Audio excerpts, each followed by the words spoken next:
কোষে দেখি 12 আমরা শুরু করছি।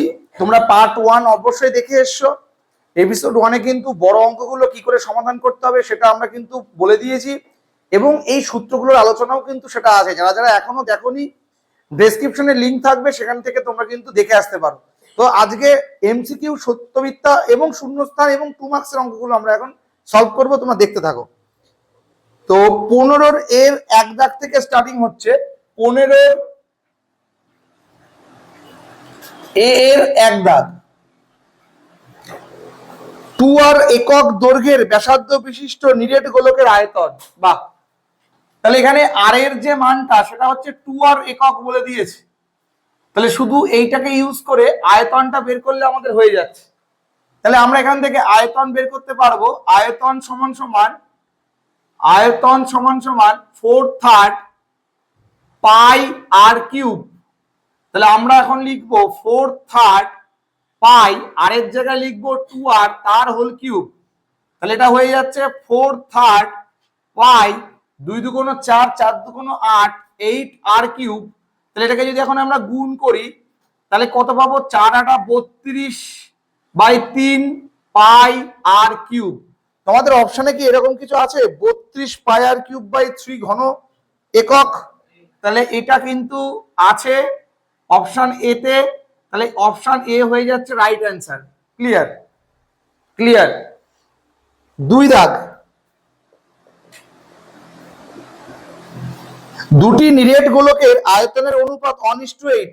দুটো নিরেট গোলক আছে, এই যে দুটো নিরেট গোলক আছে, তাদের আয়তনের অনুপাত, আয়তনের যদি অনুপাত দেখি 1:8, তার মানে এটা v1:v2 এর মান। এখানে v মানে ভলিউম, আয়তন, ঠিক আছে? v1:v2 হচ্ছে 1:8।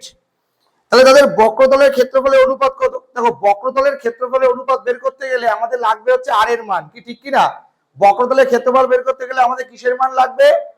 আর এর মান লাগবে। তাহলে আমরা আরটা এখান থেকে একটু বোঝার চেষ্টা করি। তাহলে আমাদের তো প্রথম আয়তন হয় 4/3 পাই আর কিউব, এটা r1 দিলাম, আর দ্বিতীয়টা 4/3 পাই r2 কিউব, সেটা মানেই 1:8। দেখো 4/3 পাই 4/3 পাই ক্যান্সেল আউট হয়ে যায়। তাহলে আমরা যদি এখান থেকে r1 কিউব r2 কিউব ভাবি, তাহলে এটা 1 এর কিউব, এটা হয়ে যাচ্ছে 1 এর কিউব, আর এটা হয়ে যাচ্ছে 2 এর কিউব। তাহলে 1 এর কিউব আর হচ্ছে 2 এর কিউব যদি করি, তাহলে এখান থেকে আমরা বুঝতেই পারলাম যে r1:r2 মানে হচ্ছে 1:2। r1:r2 মানে কত? 1:2। তাহলে আমরা এখন এখান থেকে বক্রতলের ব্যাসার্ধের যে বক্রতলের ক্ষেত্রফলের অনুপাত চেয়েছে, তাহলে বক্রতলের ক্ষেত্রফল হচ্ছে 4 পাই আর স্কয়ার 4 পাই r2 তার স্কয়ার। চলো মানগুলো বসাই। 4 পাই তো ক্যান্সেল আউট হয়ে গেল। r1 এর মান হচ্ছে 1, 1 এর স্কয়ার, r2 এর মান হচ্ছে 2, 2 এর স্কয়ার। তাহলে 1 আর 2 দুগুণ হলো 4, 1:4। অপশনে আছে 1:4 আছে। তাহলে অপশন বি হয়ে যাচ্ছে রাইট অ্যান্সার, 1:4। চলো চলো চল 3 দাগটা করি। আমি জানি যে তোরা এসব সব পারিস, তোদেরকে করানো লাগে না, কিন্তু অনেক ছেলে মেয়ে আছে যারা পারে না, তাদের জন্য আমি করছি। তাই তোরা যারা আমার সামনে বসে রয়েছিস, তোরা এ ক্লাস ছেলে মেয়ে, তোদের সব তো হয়ে গেছে আমি জানি। চলো 3 দাগটা তাও আমি করাই। 7 সেন্টিমিটার দৈর্ঘ্যের ব্যাসার্ধ বিশিষ্ট একটি নিরেট অর্ধগোলকের সমতলের ক্ষেত্রফল। হ্যাঁ, নিরেট অর্ধগোলকের সমতলের ক্ষেত্রফল। তাহলে বলতো তোরা বুদ্ধি করে 3 পাই আর স্কয়ার ব্যবহার করবো না 2 পাই আর স্কয়ার ব্যবহার করবো? নিরেট অর্ধগোলক, বাহ, তোরা খুব ভালো বুঝিস, খুব ভালো। চল তাহলে আমরা 3 পাই আর স্কয়ার মেরে দিলাম। 3 পাই আর স্কয়ার, যেহেতু এমসিকিউ তে রয়েছে এর জন্য আমি কম লিখছি। এমসিকিউ তে যদি না থাকতো লিখে লিখে তো অবশ্যই করতাম। আর আর এর মান কত বলে দিয়েছে? 7 বলে দিয়েছে। কত বলেছে বল? 7। তাহলে 7 এর স্কয়ার, তাহলে 3 গুণ 7 7 49 গুণ পাই। তাহলে 3 নং 27, 3 4 12, 13 14, 147 পাই আছে রে অপশনে, 147 পাই। তাহলে অপশন সি, এত বর্গ সেমি মানে এত সেন্টিমিটার স্কয়ার, অপশন সি হয়ে যাচ্ছে রাইট অ্যান্সার, 147 পাই। ইজি তো? ইজি তো? তোদের কাছে তো এগুলো দুধ ভাতের মতো, তাই না? চল 4 দাগ। এবার 4 দাগটা করাই, এইটুকুর মধ্যে 4 দাগ ধরে যাবে। 4 দাগ করাই। দুটি নিরেট গোলকের বক্রতলের ক্ষেত্রফলের অনুপাত 16:9। দেখ, এসব অঙ্ক মুখে মুখে করবি। 16:9। তাহলে বক্রতলের ক্ষেত্রফল মানে 4 পাই তো কাটবে, আর স্কোয়ার মানে এটা 4 এর স্কোয়ার, এটা হচ্ছে 3 এর স্কোয়ার, তার মানে হচ্ছে 4:3 আমি পেয়ে গেলাম ব্যাসার্ধের অনুপাত। এগুলো তোদের নিজেদের একটু বুঝে নিতে হবে। তাহলে আয়তনের অনুপাত মানে তো কিউব করলে হয়ে যাচ্ছে। তাহলে 4 4 16 4 16 64, 3 3 3 9 27, আর কি ভাববো, 4 পাই তো দুই পাশ দিয়ে ক্যান্সেল আউট, তাহলে উত্তর হয়ে যাচ্ছে 64:27। আছে নাকি অপশানে? কত? অপশন এ সঠিক উত্তর, অপশন এ। চল, যারা যারা ভিডিওটা দেখছো অবশ্যই সাবস্ক্রাইব করে দিও, তার কারণ তোমরা পাশে না থাকলে এত কষ্ট করে আমরা প্রত্যেকটা ক্লাস তোমাদেরকে প্রোভাইড করতে ইচ্ছাও করে না। তার কারণ ছেলে মেয়ে যদি ভিডিও না দেখে, ক্লাস না দেখে, তাহলে কেন করব এত কষ্ট করে এই গরমের মধ্যে? তার মধ্যে আবার আমাদের ঘরে পাখা একটা বন্ধ করে রাখা হয়েছে তোমাদের যাতে শুনতে অসুবিধা না হয় ভয়েসটা, তার কারণ পাখা চললে শুনতে অসুবিধা হয়, আমাদের কমা দামের মাইক, এর জন্য। চলো এবার 5 দাগ। 5 দাগ, 5 দাগ। একটি নিরেট গোলকের বক্রতলের ক্ষেত্রফল ও 3 গুণ আয়তনের সংখ্যামান সমান গোলকটির ব্যাসার্ধ। এই অঙ্কটা আমার খুব ভালো লাগে, আমার পছন্দের একটা অঙ্ক, তোমরা স্টার মারতে পারো। একটি নিরেট গোলকের বক্রতলের ক্ষেত্রফল, তাহলে বক্রতলের ক্ষেত্রফল মানে হচ্ছে 4 পাই আর স্কয়ার, আর কি বলেছে, তার আয়তনের 3 গুণের সাথে সমান, তাহলে 3 গুণ 4/3 পাই আর কিউব, তাহলে 3 3 কেটে গেল, 4 4 কেটে গেল, পাই কেটে গেল, তাহলে আর মানে 1 দাঁড়ালো, শেষ। তাহলে উত্তর কি? 1 একক। তাহলে ব্যাসার্ধের দৈর্ঘ্য কত একক? উত্তর হয়ে যাচ্ছে 1 একক। আছে অপশনে, অপশন এ হয়ে যাচ্ছে সঠিক উত্তর। এই তো হয়ে গেল তাহলে 5খানা এমসিকিউ। এবার চল সত্য মিথ্যা গুলোকে আমরা ট্রাই করি একটু। এবার সত্য মিথ্যা গুলো একটুখানি করার চেষ্টা করা যাক। চল, বিয়ের 1 সত্য মিথ্যা। একটি নিরেট গোলকের ব্যাসার্ধের দৈর্ঘ্য দ্বিগুণ করলে গোলকটির আয়তন নাকি দ্বিগুণ হবে। তাই দেখা যাক। শোন, সত্য মিথ্যা ওই উত্তর দেখে করবি না, ওই ওই উত্তরের লেখা সত্য দাদা সত্য স্যার সত্য ওরকম হবে না, নিজে যাচাই করবি। বলেছে একটি নিরেট গোলকের, মনে কর এটা একটা নিরেট গোলক, এর ব্যাসার্ধ আমি আর আগের থেকে ধরে নিলাম। চল, এবার বলছে ব্যাসার্ধের দৈর্ঘ্য দ্বিগুণ করলে গোলকটির আয়তন দ্বিগুণ। এখন আয়তন কত আছে সেটা দেখতো, 4/3 পাই আর কিউব। এটা এখন এই আয়তনটা আছে। এখন যদি এটা দ্বিগুণ করে দিই মানে 2r করে দিই, তখন আয়তন কত হবে? 4/3 পাই 2r তার হোল কিউব, তাহলে 4/3 পাই 8r কিউব। তাহলে 8টাকে সামনে রাখ আর তারপর 4/3 পাই আর কিউব রাখ। তাহলে তুই দেখ তো আয়তন দ্বিগুণ হলো নাকি 8 গুণ হলো আগের থেকে? কত গুণ হলো? আগে ছিল 4/3 পাই আর কিউব, এখন 4/3 পাই আর কিউব তার সাথে 8 গুণ, তাহলে আগের থেকে এখন কত গুণ হয়ে গেল? 8 গুণ। তাহলে বইতে বলেছে আয়তন দ্বিগুণ, তাহলে কথাটা সত্য না মিথ্যা? তাহলে এটা হয়ে গেল মিথ্যা, এটা হয়ে গেল মিথ্যা। এবার দেখ, এই অঙ্কটা সত্য মিথ্যাই ছিল, এই অঙ্কটা 2 নম্বরে দিতে পারে, এই অঙ্কটা 2-এ দিতে পারে যে কোন একটি গোলকের ব্যাসার্ধের দৈর্ঘ্য যদি দ্বিগুণ করা হয় তাহলে এখন আয়তন পূর্বের থেকে কত গুণ হবে। তবে উত্তর বের করে উত্তর লিখতে হবে যে পূর্বের তুলনায় এখন 8 গুণ হবে, এটা লিখে দিতে হবে। ক্লিয়ার? আর একটা আছে, চল দেখি 2 দাগ। আর একটা আছে, দুটি অর্ধগোলকের বক্রতলের ক্ষেত্রফলের অনুপাত 4:9। দেখ, বক্রতলের ক্ষেত্রফলের সূত্র কি? 2 পাই আর স্কয়ার, এটাও 2 পাই আর টু স্কয়ার সমান সমান 4:9। তাহলে 4 কে লেখা যায় 2 স্কয়ার, 9 কে লেখা যায় 3 এর স্কয়ার, তাহলে 2 পাই কেটে গেল, তাহলে r1:r2 থাকলো 2:3। বুঝতেই পারছিস উভয় থেকে যদি রুট করি কেটে যাবে, তাহলে r1 r2 থাকলো কত? 2:3। তাহলে ব্যাসার্ধের অনুপাত কত? 2:3। এটা সত্য কথা বলেছে, সত্য। তাহলে ওইটা হয়ে গেল সত্য, প্রথমটা হলো মিথ্যা। তোদের না একটু মনের মধ্যে অনেক সময় একটা ফোবিয়া কাজ করে, প্রথমটা সত্য পরেরটা মিথ্যা, সত্য সত্য মিথ্যা মিথ্যা, সত্য মিথ্যা সত্য মিথ্যা, এই সব নাটক করলে পরীক্ষার হলে সব শেষ।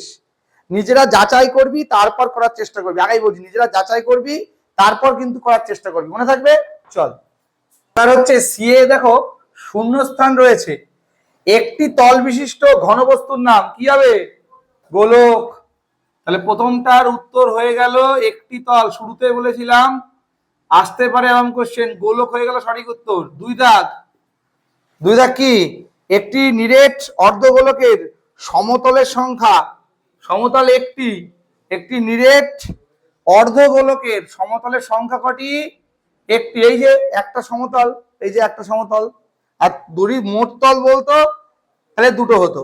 আচ্ছা, একটি নিরেট অর্ধগোলকের ব্যাসার্ধের দৈর্ঘ্য 2r, 3 দাগটা করছি এখন আমরা, ব্যাসার্ধ r = 2r, সমগ্রতলের ক্ষেত্রফল কত হবে? ব্যাস, সমতলের ক্ষেত্রফল একটি নিরেট অর্ধগোলক, তাহলে 3 পাই r স্কয়ার, তাহলে 3 পাই এইটা, তাহলে 3 4 12 পাই r স্কয়ার, তাহলে ওখানে 12 বসবে, ঠিক আছে, শূন্যস্থানে 12 বসবে, তাহলে হয়ে যাচ্ছে।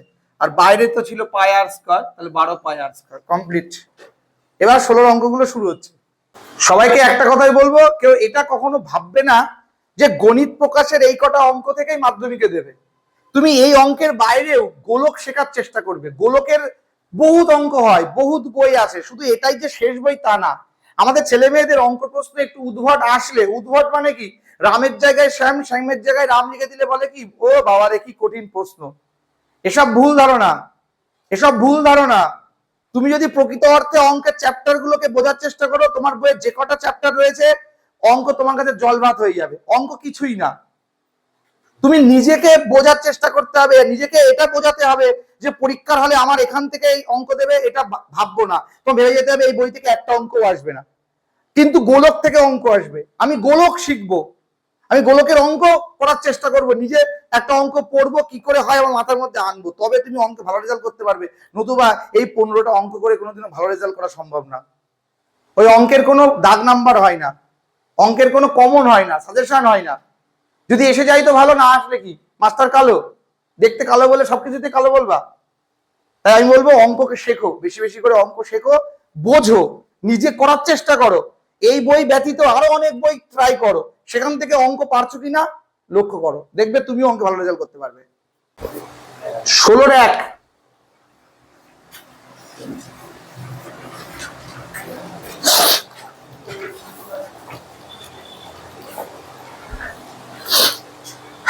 রেডি।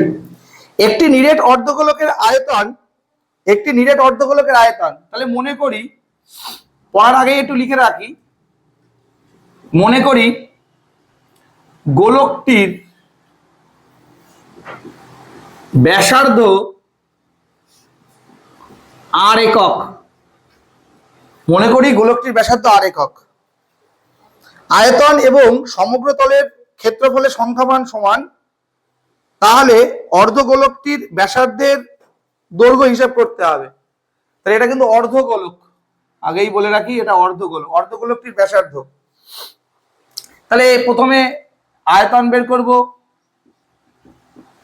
অর্ধগোলকের আয়তন 2/3 পাই r কিউব, আর কি বলেছে, সমগ্র তলের ক্ষেত্রফল, সমগ্র তলের ক্ষেত্রফল, তাহলে এটা নিরেট, 3 পাই r স্কয়ার, ব্যাস। তাহলে প্রশ্নানুসারে এই দুটো সমান, তাহলে according to question 2/3 pi r cube সমান 3 পাই r স্কয়ার, এই দুটো সমান। সেখান থেকে মান বের করব। চলো, পাই পাই তো কেটে গেল, আর এখান থেকে একটা r থাকবে, এই r থাকলো একটা, এটা হলো 3 × 9/2, তাহলে 9/2 যদি করি তাহলে 4.5 এত একক। পূর্ণ সংখ্যায় নিলে পূর্ণ সংখ্যায় রাখতে পারো, কোনো ব্যাপার নেই। তাহলে অর্ধগোলকটির ব্যাসার্ধের দৈর্ঘ্য কত? তাহলে অর্ধগোলকটির ব্যাসার্ধের দৈর্ঘ্য 4.5 একক, কমপ্লিট।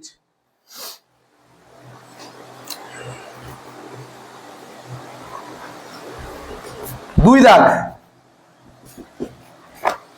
একটি নিরেট গোলকের বক্রতলের ক্ষেত্রফল একটি নিরেট লম্ববৃত্তাকার চোঙের বক্রতলের ক্ষেত্রফলের সমান।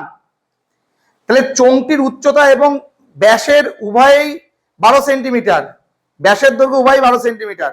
তাহলে গোলকটির ব্যাসার্ধের দৈর্ঘ্য কত হবে তা লিখি, খুব ভালো করে বোঝার চেষ্টা করবে। একটি নিরেট গোলক, এটা মনে করো একটা নিরেট গোলক, এই নিরেট গোলকের সমগ্র তলের ক্ষেত্রফল একটি নিরেট লম্ববৃত্তাকার চোঙ, দেখো চোঙ এসে গেছে আবার, তোমরা আগে যে চ্যাপ্টার করলে সেই চোঙ এসে গেছে আবার। সেই চোঙের বক্রতলের ক্ষেত্রফলের সমান, তাহলে এর বক্রতল যা হবে এরও বক্রতল কিন্তু সমান হবে। এবার বলেছে চোঙটির উচ্চতা 12 সেন্টিমিটার। চোঙটির উচ্চতা যদি দেখি তাহলে এটা হচ্ছে 12 সেন্টিমিটার চোঙটির উচ্চতা, আর চোঙটির ব্যাস 12, তাহলে ব্যাস 12 হলে ব্যাসার্ধ 6 সেন্টিমিটার, ব্যাসার্ধ 6 সেন্টিমিটার। তাহলে গোলকটির ব্যাসার্ধ কত, মানে এর আর এর মান আমাদের বের করতে হবে। চলো এর আর এর মান বের করতে হবে। তাহলে এটার কেন 6 হলো বুঝতে পারলে তো সবাই? টোটালটা 12, ব্যাস বলা ছিল, ব্যাসকে 2 দিয়ে ভাগ করলে কি পাওয়া যায়, ব্যাসার্ধ, তাহলে 6 সেন্টিমিটার হয়ে গেল। তাহলে আমরা এখন কি কাজ করব, আমরা এখন এটার বক্রতলের ক্ষেত্রফল বের করব।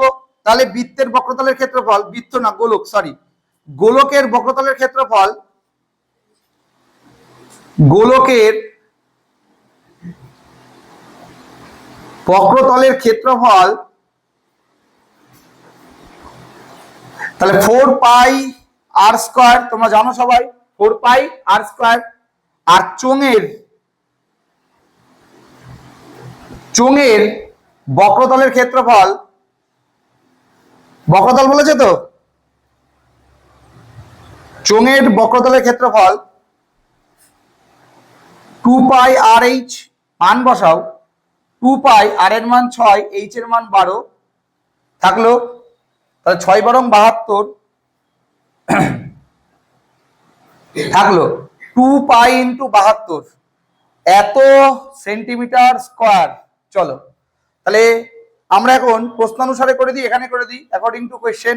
তাহলে 4 পাই আর স্কয়ার সমান সমান 2 পাই 72, তাহলে দেখো পাই পাই কেটে গেল, আর আর স্কয়ার মানে থাকলো ওইদিকে 2 ইন্টু 72 ডিভাইডেড বাই 4।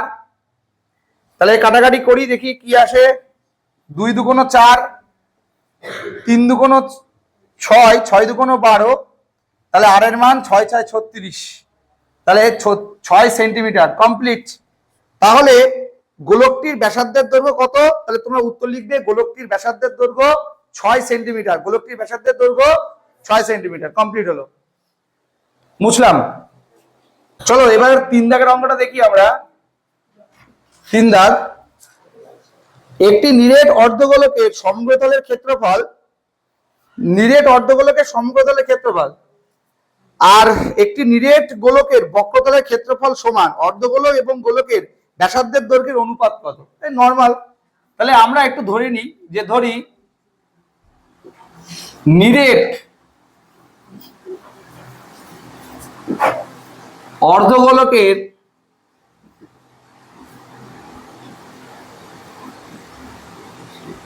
ব্যাসার্ধ R1, ব্যাসার্ধ R1, একক কিছু বলা নেই, একক লিখে দাও। আর নিরেট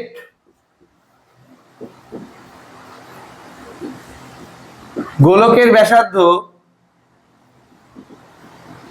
R2 একক। চলো এবার ডাইরেক্ট প্রশ্নানুসারে চলে যাব, অঙ্ক হয়ে যাবে এখনই প্রশ্নানুসারে। তাহলে প্রশ্নানুসারে কি হবে, অর্ধগোলক এবং গোলকের ব্যাসার্ধের দৈর্ঘ্য তো করতে হবে, অর্ধগোলকের সমগ্রতলের ক্ষেত্রফল, তাহলে অর্ধগোলকের নিরেট অর্ধগোলকের সমগ্রতলের ক্ষেত্রফল হচ্ছে 3 পাই আর স্কয়ার, এইটা গেল সমান সমান, আর নিরেট গোলকের বক্রতলের ক্ষেত্রফল মানে 4 পাই R2 স্কয়ার। চলো পাই পাই কেটে গেল, তাহলে থাকলো 3R1 স্কয়ার, এই যে থাকলো 4R2 স্কয়ার, তাহলে এদিক থেকে R1 বাই R2, এদিকে থাকলো 4/3, তাহলে এবার শেষ লাইন R1 বাই R2 মানে রুট অফ 4/3, তার মানে এটাকে রুট করলে হয় 2, এটাকে করলে হয় 3, তাহলে এদের অনুপাত কত, 2:√3 কমপ্লিট। তাহলে গোলকটির অর্ধগোলক এবং গোলকের ব্যাসার্ধের দৈর্ঘ্যের অনুপাত কত, 2:3, অর্থাৎ R1:R2 2:√3 কমপ্লিট। আশা করছি ক্লিয়ার, বুঝতে পেরেছো, একদম নর্মাল। এটা যদি অনেকের সমস্যা থাকে একটু বলে দিই, 4 কে রুট করলে 2 দুগুণ 4, 3 কে রুট করতে পারছি না তাই √3 রুট আকারে রেখে দিলাম, তাহলে a বাই b মানে a is to b, তাহলে 2 is to √3 হয়ে যাচ্ছে রাইট অ্যান্সার। চলো এবার 4 আর 5 করব। 4 আর 5 বুঝবো?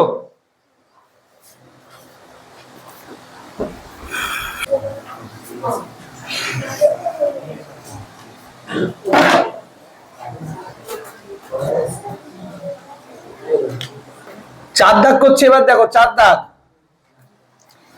একটি নিরেট গোলকের বক্রতলের ক্ষেত্রফল s। চলো, একটি নিরেট গোলকের বক্রতলের ক্ষেত্রফল কত? s। তাহলে আমরা জানি বক্রতলের ক্ষেত্রফল হচ্ছে 4 পাই r স্কয়ার, খুব ভালো। আয়তন v, আর আমরা জানি আয়তন 4/3 পাই r কিউব। তাহলে আমাদের বের করতে হবে s কিউব বাই v স্কয়ারের মান কত। চলো তাহলে আমরা এখন বের করব প্রদত্ত, কি বের করব? s কিউব বাই ভি স্কয়ারের মান। তাহলে s হচ্ছে 4 পাই r স্কয়ার তার হোল কিউব বাই ভি মানে হচ্ছে 4/3 পাই r কিউব তার হোল স্কয়ার। দেখো অঙ্কটা, চলো এবার ভালো করে বোঝার চেষ্টা করো। 4 × 4 = 16, 4 × 64 পাই কিউব আর 3 × 2 = 6 বাই 4 × 4 = 16, 3 × 3 = 9 উপরে উঠে গেল পায়ের স্কয়ার, আর এখানে থাকবে 8, 3 × 2 = 6, কাটাকাটি করার পালা। 4 × 16 = 64, পাই কেটে একটা পাই, আর 6 কেটে গেল, তাহলে উত্তর 4 নং 36 পাই। কমপ্লিট। পায়ের মান বসাতে বারণ করেছে, 4 নং 36 পাই অ্যান্সার। ক্লিয়ার। আজকে শেষ অঙ্ক, ফ্যাবুলাস অঙ্ক। 5 দাগের অঙ্কটা মোস্ট ইম্পর্টেন্ট, মাধ্যমিকে আসার মতো একটা অঙ্ক। 5 দাগ স্টার মার্কিং, এটা বুঝতে পারলি সবাই? 36 পাই নরমাল। লাস্ট অঙ্ক আজকে।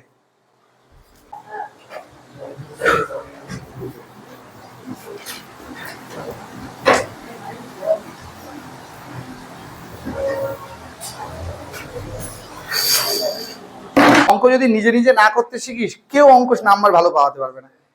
তুই আর এক জায়গায় পড়তে যাবি, সেও তো অঙ্কই শেখাবে তোরে, তুই আর কি করাবে? তোর এর বাইরে করতে হবে তোকে।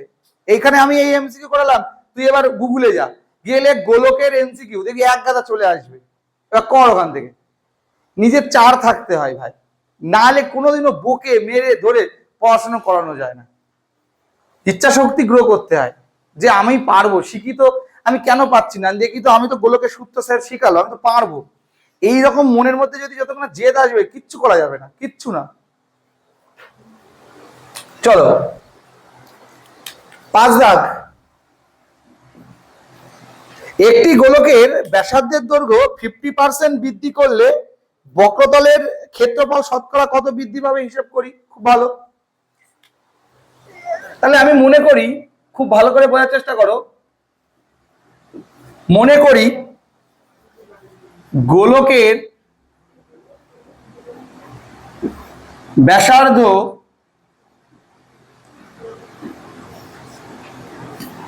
আর একক। মনে করি গোলকের ব্যাসার্ধ কত একক? আর একক। তখন বক্রতলের ক্ষেত্রফল কত দেখি? তখন বক্রতলের ক্ষেত্রফল